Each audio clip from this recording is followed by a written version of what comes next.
A new study shows that a record 53 million Americans are facing unprecedented stress as unpaid family caregivers. And unfortunately, here in Texas, we rank number 6 as the state's most impacted by caregiver burnout. So how do we begin to fix that?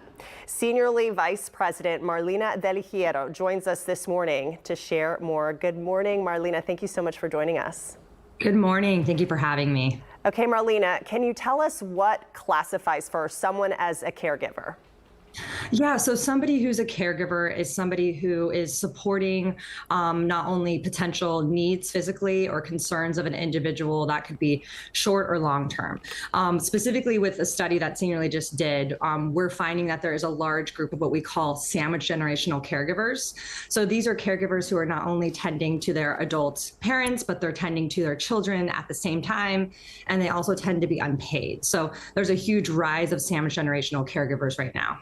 And that culturally, I know growing up in a very Latino household, culturally, that's kind of just like what we do, right? A lot of families will just pick up and take care of their families, their older family members. So culturally, that's huge. That's a huge difference as well.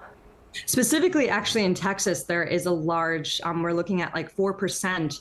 There are 4% of intergenerational households. To your point, exactly, this could be a pretty big indicator of caregiver burnout when you're somebody who is caring for everyone together in the household. Right, everyone all at once. Okay, let's talk about burnout.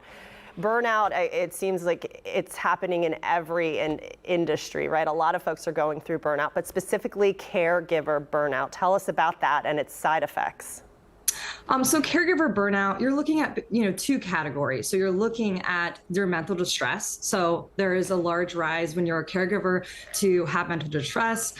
This could be also health related. So we're finding that caregivers are reporting 2 or more chronic health conditions while they're caring for someone. So it's not only physical, but it is mental on caregivers. So there's a lot of tips that we're always encouraging caregivers to make sure that they're supporting themselves so that we can prevent that.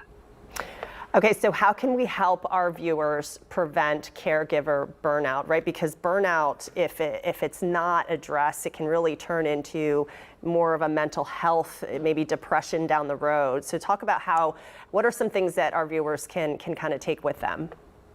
Absolutely. So the first one is just knowing your personal financial means. So being a caregiver, sometimes that means as if you're unpaid, if you're a sandwich generational caregiver, you might be spending out of your means to support, right, your family members. Know what your financial means are. Also encourage your parents to know what their financial means are, know what their wishes are. This really does support in your caregiver burnout. Another thing is just asking for help.